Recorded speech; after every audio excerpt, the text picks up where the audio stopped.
All righty. Okay. Hey, well, we'll go ahead and get started. Do you have the recording on, Angela? Yes, I do. Okay, great. Okay, welcome everybody. My name's Jeff Craven. The Executive Director of NAMTC. On behalf of the Executive Board, and actually the NAMTC Board of Directors, I want to welcome you to our September Back to School shared conversation. Pretty important topic. One of the things we always kind of joke about is whenever we schedule one of these things, we've either had a nor'easter snowstorm, a tornado, and of course, as luck would have it, there's a hurricane bearing down on the coast as we speak. But hopefully that'll pan out. Everyone will be okay, safe. But again, I'd like to welcome today's topics is something that I know is a very critical need for many of you, and as well as our schools. In that we're going to talk about digital citizenship and student privacy. And one of the things in Pennsylvania, in my former life as a director at my IU, we actually did a Bright Bites survey, which I know several states have done similar things. And one of the glaring needs that came up was the fact that digital citizenship is a big concern. And how as an ESA can we support our schools and provide the resources and so forth? Because again, it's a good friend of mine, Kevin Honeycutt, said, if we're not monitoring our kids on the digital playground, who will? And that's been, that quote's always kind of stuck with me. But so again, we have two panelists. We have Jeff Patterson, the CEO of Gaggle, as well as Andrew Wallace, who's the Director of Technology from Portland, Maine. One quick plug before we go there. If you haven't already, our Leadership Summit will be held November 27th and 28th at the Broadmoor in Colorado Springs prior to the AESA conference. You can just check out our website, namtec.org, for information, and hopefully we'll see you there. With that, I'm going to go ahead and turn my video off. Save on bandwidth here. I'm going to go ahead and introduce you to Jeff Patterson, and who can talk a little bit about himself, as well as Andrew, and we'll talk about how you guys are handling digital citizenship and student privacy. Thanks. All right, thanks, Jeff. So I'm Jeff Patterson. I'm the CEO of Gaggle. Let me share my screen, and hopefully you can see a title page. Jeff, Andrew, are you guys seeing the screen? I don't see it yet. Hang on a sec.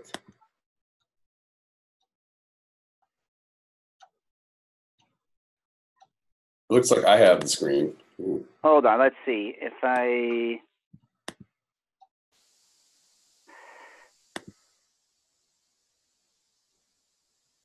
It was just on a second ago. Now it's gone. All right. Well, you got to. How about now? Perfect, Jeff. Perfect. All right. All right. So as Jeff said, I'm Jeff Patterson. I'm the founder and CEO of Gaggle. I have 3 teenage daughters. We have Andrew Wallace with us as well. Let me start by saying I'm Jeff, and I'm the unconventional guy, right? I'm a black hat today, in fact. I see the world opposite of everyone else. Sometimes I can be arrogant and obnoxious. And the reason I tell you all this is I would like permission to be me, right? So I'm going to bring some alternative ideas and viewpoints, some that maybe are just flat out wrong, but I like a good discussion and to sort of see the world through a different lens. And that's hopefully what I'm bringing to you today. So let me share a little bit about Gaggle and my perspective, why I come to this. So my company's mission is to ensure the safety and well-being of students and schools. I started my company almost 20 years ago. This is a quote from one of our customers, and really Gaggle is almost like an early warning sign, a system, to identify students in crisis. So we protect about 3.5 million kids across the United States. And what do we do, right? So how do we protect those kids? So Gaggle has a tool we call Safety Management for Google, G Suite, Office 365, and Canvas. And the best way for me to explain what we do is with a story. So this is a true story from one of our customers, but it really highlights what we do and why it matters to districts. There was a high school girl in Wisconsin who logged into her school-provided email account one morning, and she sent a message to her friend, and the email said this. It said, "If you get this message, this is goodbye. You should go on living, I just can't." So what we do at Gaggle is we sit behind Google. We're looking at the email, the Google Docs, the calendar items, the Hangouts, and our system flags anything that looks suspicious. And the system flagged this item as something that looked troubling. We then have a team of safety representatives that review those items 24 hours a day. And in this case, a safety representative saw this item, recognized it was a credible threat, so they called the school. The school called home, but they also sent a resource officer out into the building. And when the officer went into the women's restroom, the officer found this girl hanging in the bathroom. They saved her, but it was within about a minute of her passing away. That story happened 542 times this last school year. They weren't always just as dramatic as that, but there were many that were. So essentially what we do is we sit behind Google looking for bullying, threats of bringing weapons to school, fighting, drug use, abuse at home.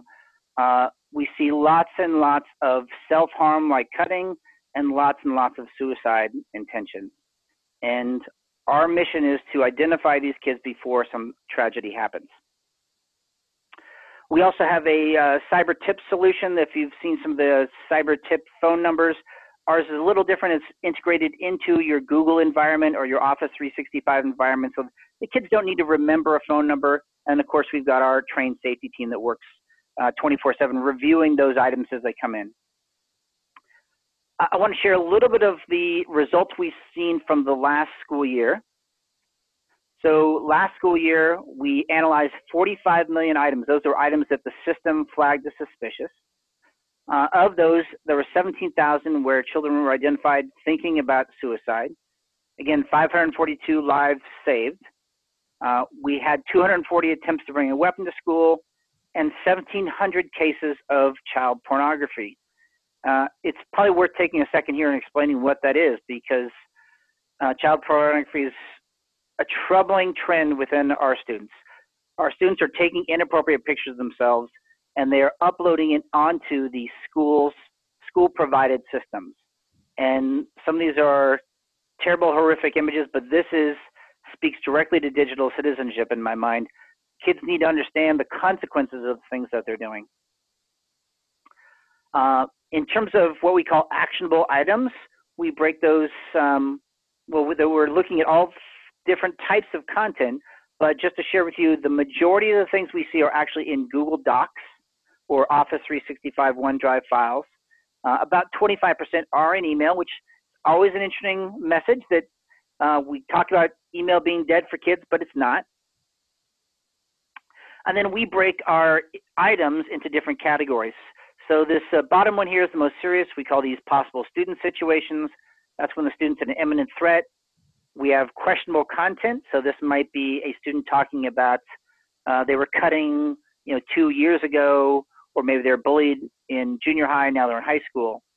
And the sort of least serious category is what we call violations. And these are where students are sending inappropriate language, right? They're using curse words, or maybe they send a picture of a lingerie model, or it's an off-color joke. To me, this is a great segue into digital citizenship proper, right? So curse words in schools, right? Good digital citizenship, right, is using appropriate language in the appropriate setting. And there's a real debate, I think, going on within schools, even within Gaggle. How do we handle curse words, right? We have some districts that they want us to warn students every time they use an inappropriate language, because that's good digital citizenship. Other districts just want their students to be writing, and even if it's curse words, they're happy the kids are expressing their thoughts. Then, of course, what's appropriate for high school isn't appropriate for elementary, right? Maybe the word crap is fine in high school, but in elementary, we want to talk to kids about appropriate use.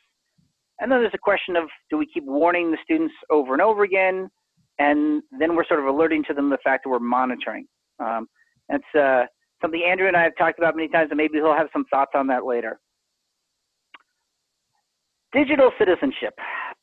From my perspective, it's a name only a teacher could love.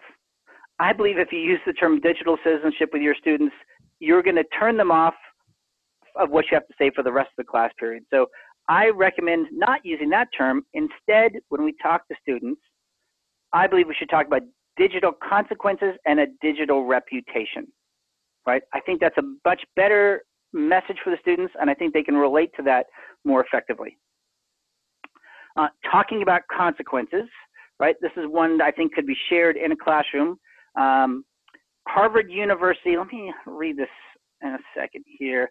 So Harvard University, this last June, rescinded the admission of 10 students. I'll read this excerpt. At least 10 students accepted to Harvard had their offers rescinded after administrators discovered offensive posts in a private online Facebook messaging group. The topics were Holocaust, child abuse, sexual assault, as well as posts that denigrated minority groups. Well, here's the digital consequence, and it's a terrible one. And I think we need to educate the kids on the consequences of their actions. So what do kids care about more than anything? Well, they care about what their peers think, right? They care about what adults think, maybe just a little. And I believe this is something we can use to our advantage, right? Peer pressure can be a powerful tool for us to get them to engage in proper behavior. So how do we get the kids to consider these other things? One of the activities I would like to see teachers do with students is have the students go through their previous digital posts, whether it be Facebook or Instagram, maybe go back a couple of years and look at the things they were posting in the past, and then sort of write up a sort of story or present to the rest of the classroom. Here's what I said when I was 13 that I'm now maybe a little embarrassed about. And I think that exercise is something maybe we should all go through periodically. And I think it's a great way to teach digital consequences and reputation management. Another activity I would encourage to do with students is to take a look at a famous celebrity's digital media presence. The Kardashians are a perfect example. You know, we could look at a lot of the musicians and rappers. I think Cardi B and Nicki Minaj just got in they probably started with a Twitter war and then it became a physical fight. Elon Musk is a cautionary tale. His use of Twitter is slowly destroying his own company.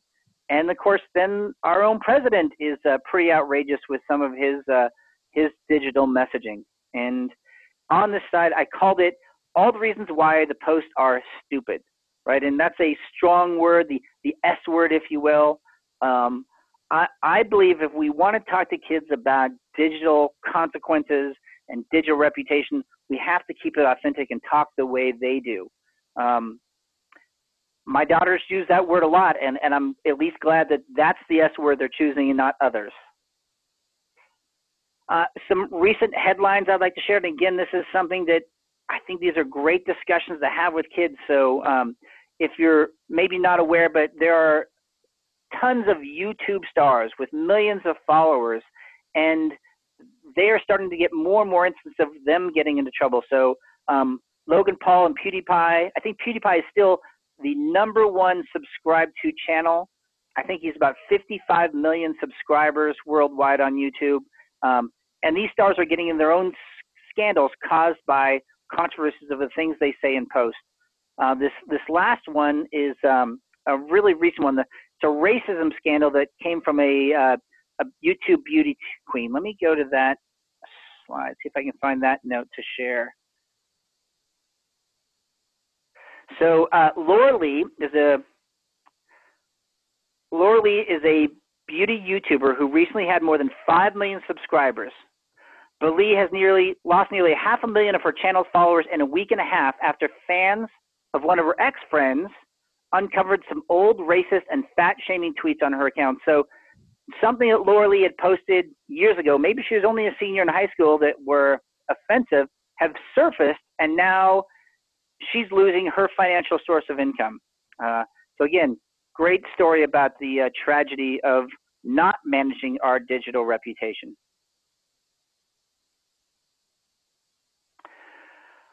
I would also like to see us emphasize within our digital citizenship classes critical thinking, right? Emphasize kids the word critical.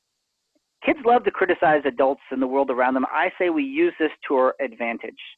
And of course, to have really good citizens in any republic, we need people who think critically and question everything. So along those lines, I'd like to say second guessing is good. I'd like to encourage kids to look at the world around them through an opposite lens and then argue for that opposite point of view that's not their natural point of view. The sky is red. Elvis is cool. The newspaper is fascinating, right? Even a political point of view, I think when we were forced to argue for the opposing point of view, we get to see our own thoughts from a different perspective. I think then we're more open to understanding others. This is a picture I took about a week ago. I was at one of my daughter's back to school nights, and this was on the classroom door. And I think it's something that everyone struggles with of late. It seems like using the term bullying, we can all become victims and sort of blame others, and that's not effective. So I went to the government website, stopbullying.gov, and found a definition of bullying. Bullying is unwanted aggressive behavior that involves real or perceived imbalance of power, and the behavior is repeated over time. To emphasize the important parts of that definition, it's an imbalance of power, and it's repeated. It's not just a one-time incident. The site goes on to explain what bullying is not. So it's not a single episode of social rejection. It's not one act of nastiness, aggression, or intimidation, right? And it's certainly not a mutual disagreement or fight. Again, raising daughters, I see that all the time where, you know, my daughters will claim victim, but yet sometimes they're aggressors, and it's really just a disagreement. One of my other controversial opinions is being nice is a good tool for evil people, right? So I try to be nice because maybe I'm evil. Let me explain what I mean by that. We've all seen the traditional friend, you know, who tears down the people around them, right? They pick on other kids or adults, or they criticize other people, and belittling others can sort of build up our own social power. But that's short-term power. There's better long-term power, and this is where I say being good is a great tool for evil. So long-term social power, I believe, is by finding those insecure people and building them up, which creates an army of supporters. So if we could train kids to find the new kid, find the person sitting by themselves, the student that's being attacked, and sort of build that person up, it'll make for a much better culture. And of course, there will be direct benefits to the student who can go beyond themselves and see others' needs and help others. So that is that's my take on digital citizenship, which I'm trying to rename Digital Consequences and Digital Reputation. Let me share a little bit of my take on student data privacy before I turn this over to Andrew. So Gaggle is an original signer on the SIA, that's the Software Industry Association, I forgot. They have a student data privacy pledge. I believe every vendor should be signing that. You should insist that your vendors are signing.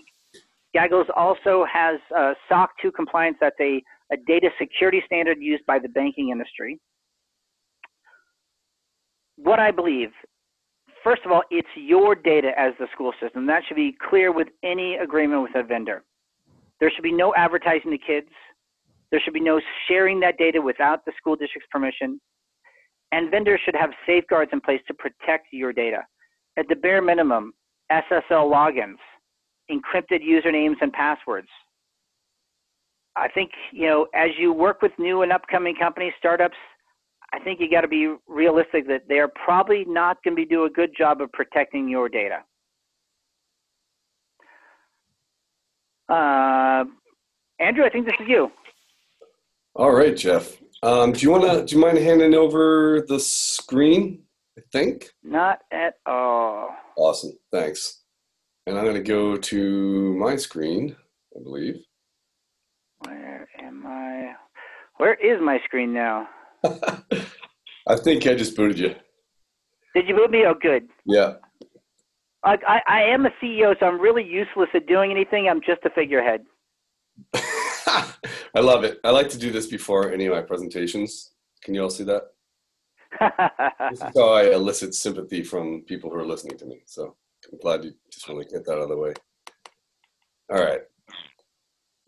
And thanks for inviting me to this conversation. It's interesting to see how the two topics go together.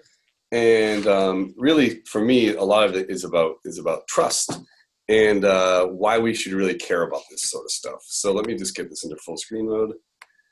And I believe you can all see that. Is that correct? You're not seeing me? Yes. All right, good. Okay, so the real obvious reason why we should be concerned is because whenever data gets out, it can cause harm and damage to many people. We've seen major data breaches at financial institutions and hospitals, and to a smaller degree at schools. But every tech conference I go to where we talk about security, they always say it's not a matter of if you get breached, but when. And sometimes a breach can be a little tiny leak from a teacher who accidentally shared some information. They did a reply all instead of a reply to a parent. I just had one of those the other day. Or it could be, the exposure of large amounts of student data, social security numbers, things of that nature. So we want to avoid that. But, on a more practical level, we are entrusted with our customers, which really are our students. And for the most part, parents trust us to act, and the Latin phrase is in loco parentis. So when they're with us, we get to make decisions about what they do. And it's really important from a sort of a moral imperative to keep these kids and their data safe. They don't get to choose which pieces of software and which bits of data that we share with vendors or with other people.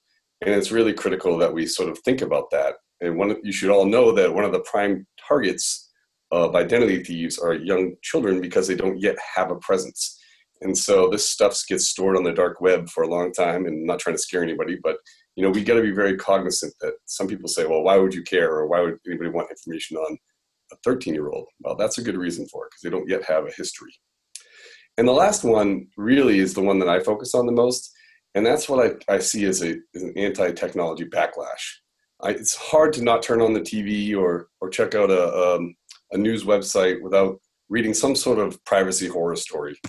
Alexa or Siri is recording our every word and mailing it to our neighbors. Our bank just shared all of our financial information, all of that things. And if we are not the best possible stewards of student data, then we'll see waning support for our technology initiatives. Here in Maine and in many other schools, a lot of the student data privacy work is in response to what I would consider to be overly restrictive legislation that comes from a good place, but really stifles innovation. And so why I think this is an important topic is we need to get out ahead of this topic, and we need to make sure that we are doing all we can to keep this data safe so that we have the trust and we can push forward with innovation, and we can continue to enjoy the support we have for, technology that enables learning and teaching, which I really believe is a huge difference maker. And I hate it when it all gets lumped in with the sort of horror stories in the news. So it's really important for us to be proactive. And I want to just share a few tips with you to get you positioned to deal with the important topic of student data privacy. So the first thing I would do, and I would steal this from COSIN. First, allow me to say I'm going to drop a number of acronyms on you, and I apologize for that in advance. I know some of the audience members will know what a lot of these acronyms are, and some won't. The good news is they will all be included in the slides at the end and some resources that I'll refer to. But COSIN is an organization that has jumped into the student data privacy realm. And one of the pieces of advice that I like is that they really encourage you to designate a student data privacy officer. So to me, this is the sort of work that sometimes you look around in your cabinet level positions or your schools and you think someone else is doing this. HR is doing this, other tech guy is doing this, another curriculum person is doing this. And I really think you need to find one person to become really well versed in all the pertinent laws. You've got FERPA, and you've got COPPA, you've got all the interactions our schools do with our vendors, from food service to the yearbook company to the company that was just with us today taking pictures and wanted all sorts of data I couldn't give them, as well as your student information system. But you also need to be super vigilant on how we share data, even with some of our closest partners, like our after-school programs or the Parent-Teacher Association or the local universities that are conducting research with our students. But only when you have one person overseeing all of this, when you know that the buck stops somewhere, can you really feel confident that you're doing all you can to help keep the student data safe. Now, this is not something you can just go out and learn about. You need some technological help. So I say choose your weapons.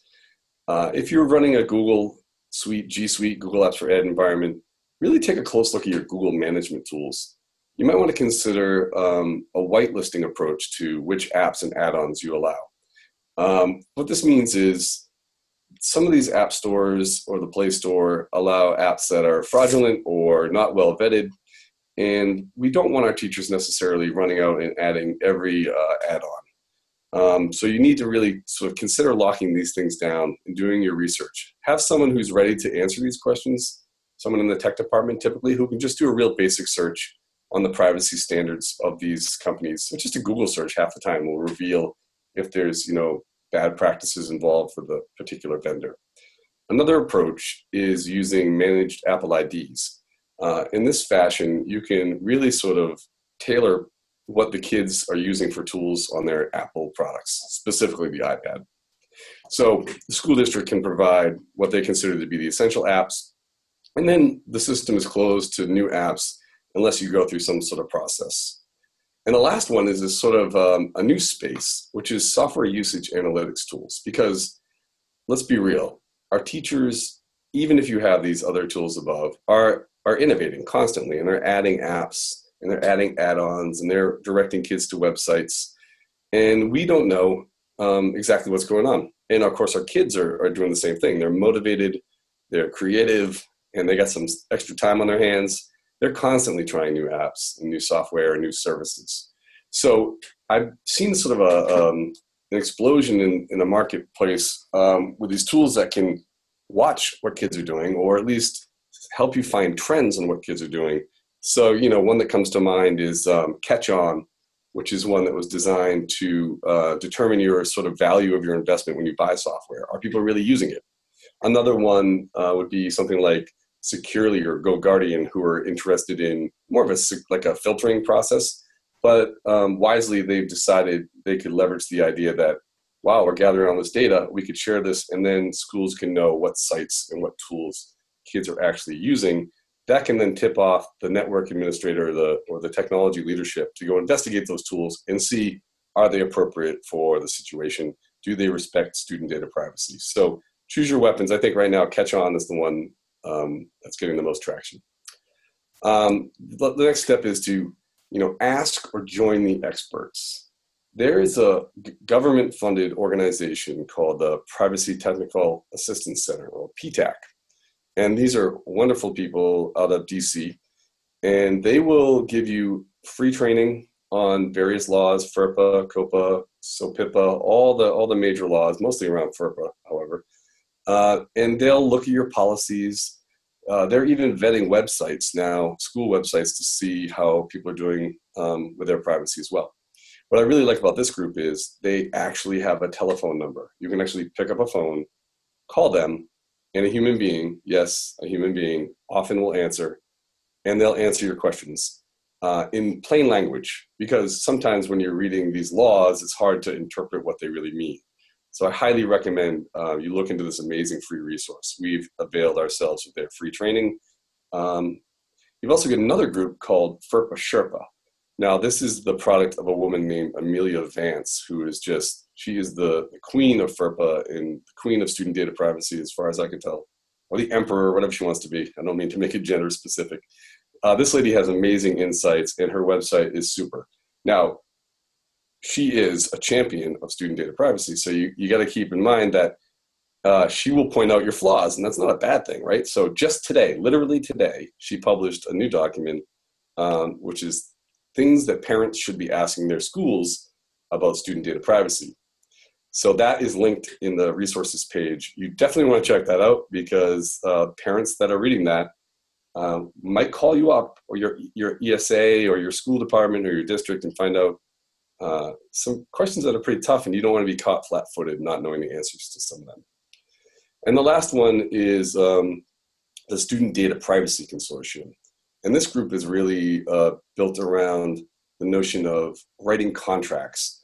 So Jeff had mentioned pledges that certain software companies take, and those pledges are really good. But when you start looking at contracts, that's really when you get into the nitty-gritty of what will they do with your data if they go under? Will they ever sell your data if they are acquired? What do they do after years of non-use of your data? The interesting part there is most of us don't have the wherewithal to write these sorts of contracts. They're very complicated. So the power of this particular organization is that, for instance, here in the state of Maine, there's a master contract that if I were to go out and have Jeff sign on to my master contract for his company, Gaggle, then every other school in the state of Maine could jump on that contract and feel comfortable that it has met a very high bar of student privacy. Now that's good for Jeff because he doesn't want to negotiate contracts with 250 schools in Maine. And it's good for me because I don't want to engage my lawyer every time I have to do a new contract with someone. So I highly recommend you look at joining the Student Data Privacy Consortium. There's a marginal fee. Typically people are joining as states to save money. That's how we did it here in Maine. Rather than $400 for each school, we paid a nominal fee, maybe $2,000 for the entire state to become a member. So highly recommended there. The last part is to just really be transparent. So you don't want to, why do you block websites? Why do you not let people go to certain things? It really boils down to some basic elements of what you can or cannot do via the FERPA law, which we are all governed by. This isn't some clandestine mafia meeting where we're picking the tools that we like. This is really just put it out in the air. Tell the parents what's important. Let them know that you really respect their students' privacy. The other thing, too, is to engage the students. We've been using the common sense media tools in our district, and that's a big part of it. What can you share? Telling kids to not share information, not to pretend to be 18 years old just to get on the latest social media. Another very effective tool that has been used is to take a contract of, say, I'm not going to pick on Instagram, but let's say it's something like Instagram, and have the kids read that in a plain language context. You'll just see their eyes widen a bit as they realize what they just signed off and what they're willing to share with people they don't know or sell about themselves to people they don't know. So that's my my pitch there. As for staff, I definitely encourage you to engage with your staff about this. Many of them are well-meaning. They don't want to get caught in a trap of stifling innovation because that can happen, right? Sometimes it's easier, what do they say? It's easier to ask for forgiveness than it is to ask for permission. So you need to have a system in place where you can vet their tool quickly enough and give them an answer or help them work with a vendor to make them compliant. So engage your staff so they don't go around you. Engage the parents by telling them exactly what you're using and why. So don't just tell them you use this cool tool called Pear Deck or Flipgrid. None of that means anything to a parent. It's just a silly name, right? Show them examples of what's actually happening in your classrooms. And then they'll start to see the value of these tools. And then they will be willing, right? We all are willing to make slight compromises on what we share if we see the value of things. So make sure you see the value of things. And last but not least, this is a link to all the resources that I had mentioned. The underlying things, of course, are hyperlinks to get you to those sites. And that's all I've got. And I don't know if we do questions or anything of that nature, but I certainly welcome them. Certainly. Well, thank you, Andrew. I guess, obviously anybody has questions, they can text them in on the chat.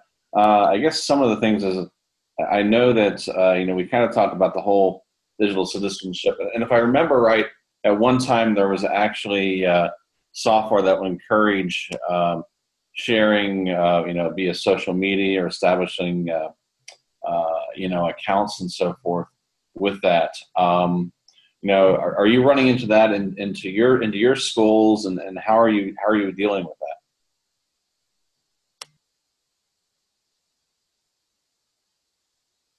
So social media apps that are encouraging, what, can you repeat that real quick? Sorry. So for example, I know, for example, some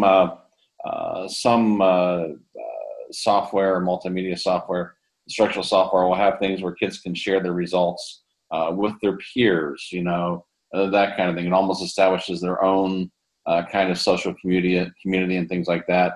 Hopefully it's all within that framework, but sometimes, again, if it's a startup, it could be a Facebook group or whatever. As a school district, how are you dealing with that?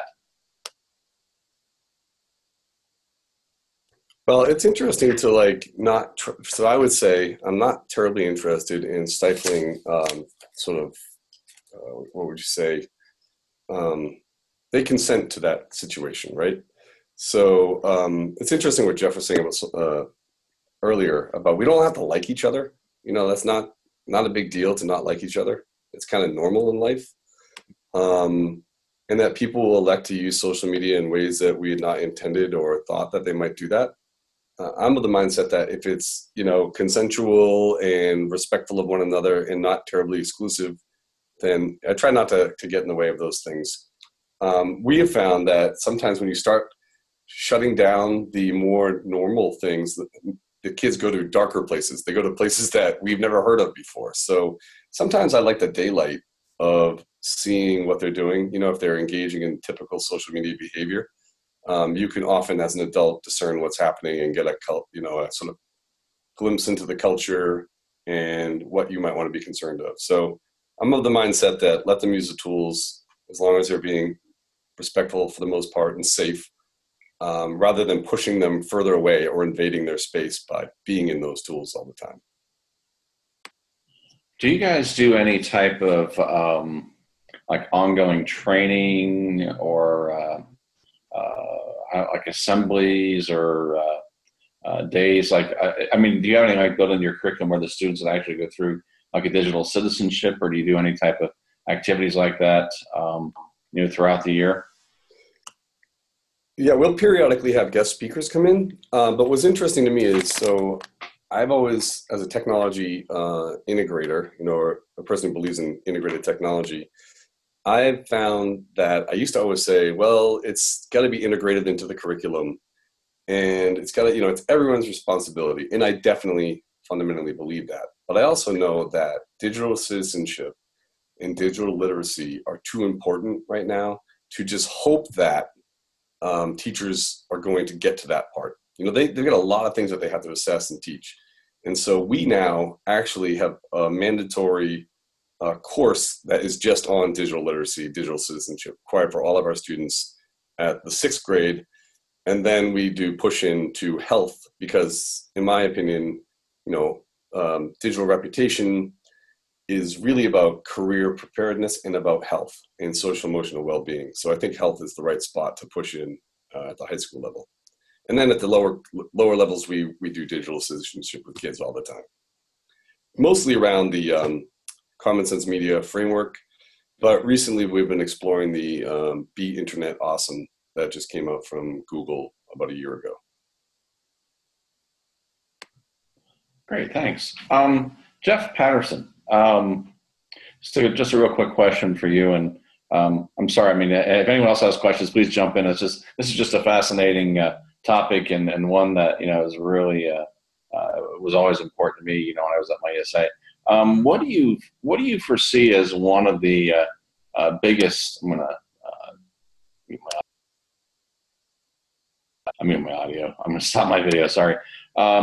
What do you see as probably the biggest ongoing challenge or forthcoming challenge happening right now with with schools and students studying? What are some of the things that, because again, you deal in this space every day. What are some of the things that you're seeing happening that, either as parents or as educational leaders, we really need to be aware of and on the lookout for? So, look, we have to acknowledge the major concern around school shootings that's been going on for the last 6 months, right? And honestly, it's been going on for years, but it's reignited in the last 6 months with some recent activities.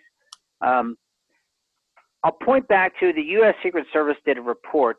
This is all the way back in 2000 on mass shootings in schools. And a few of the findings they had was that in virtually every incident of mass shooter, the shooter had been significantly bullied. And with every one of these shooters, they had been seriously contemplating suicide. So if we care about that school safety and we're concerned about these shootings, there is a underlying cause, and it's around the bullying and it's around the depression and suicide. And when it comes out in the case of a school shooting, that's tragic, but that is just one small incident.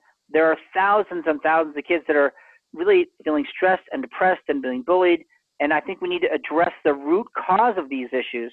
And it's really about the social emotional health of the students. And if I could see anything, any change in education, be emphasis on that social emotional learning, right?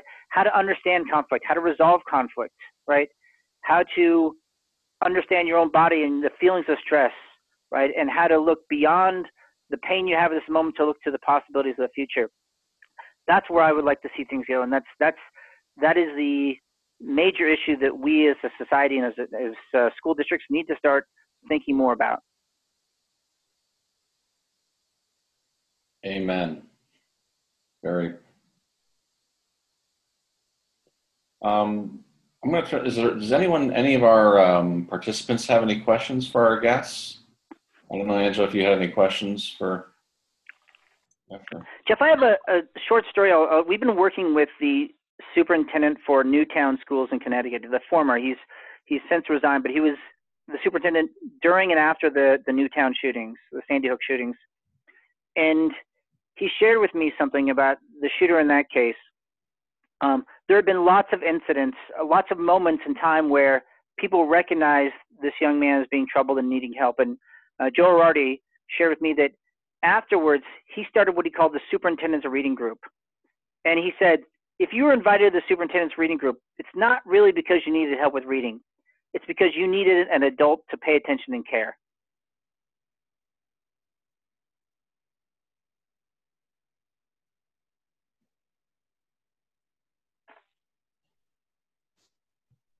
I just thought I'd share that story. I think it really frames things when someone who's been through the tragedy sees it through that light.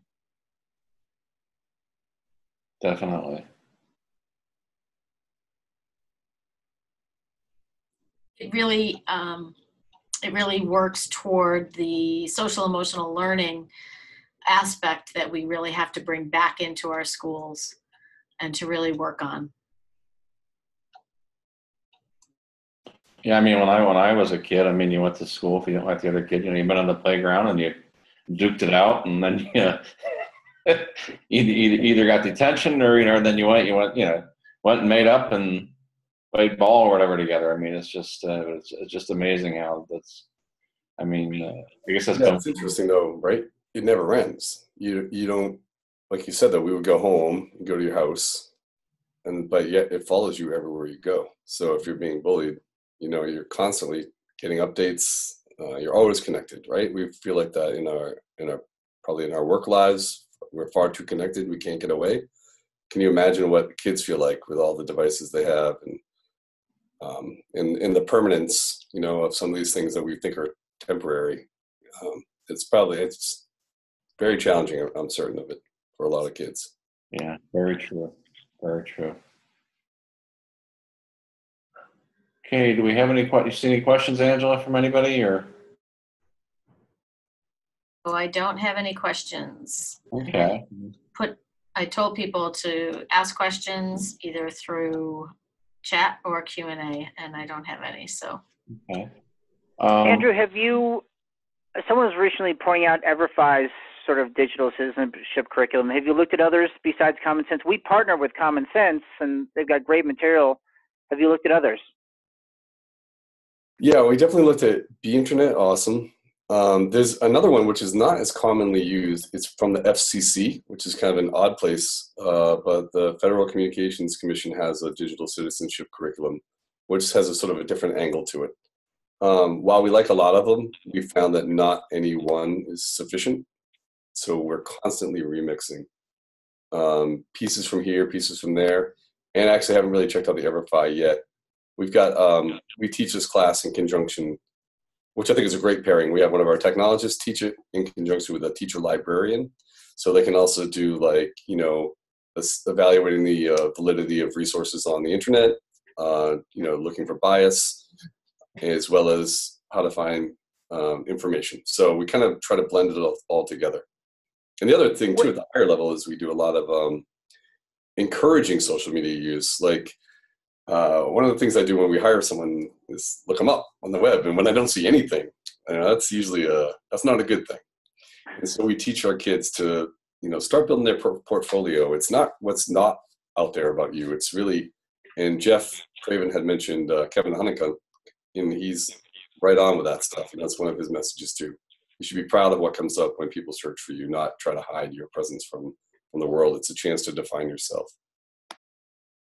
Andrew, is there as part of E-Rate, isn't there a certification that you have to have taught digital citizenship? Right? Is that still part of E-Rate? Yes, it's definitely still a part of E-Rate. It is not well gauged, I would say. You assert that you teach it at certain grade bands. But yes, I would say that, that could be a little more stringent if they could find a way to enact compliance. But people do assert that they teach it, yes. All right, great. Well, I don't think we have any more. I don't know, one last call if there's any more questions for our panelists. Again, this session will be recorded, made available on the NAMTC website. And of course, if anybody watching it, even afterwards, if they would have any questions, feel free. They can email me, and I'll be more than happy to relay questions and so forth to our panelists today. Again, I'll make another plug. Our Leadership Summit coming up on November 27th and 28th at the Broadmoor in Colorado Springs. Our topic is bold leadership, courage, inspiration, action. And of course, that's one of the things that prompted our today's shared conversation is taking some of the steps in bold leadership and taking the courage to tackle some of these, some critical issues that we really need to deal with. So with that, anybody have any other questions? Angela, do you have anything else? No, thank you very much, Jeff and Andrew, for joining us this afternoon. Thanks for the invitation. Appreciate it. All righty. Well, thank you, everybody, and have a great day, and stay safe. Thank you.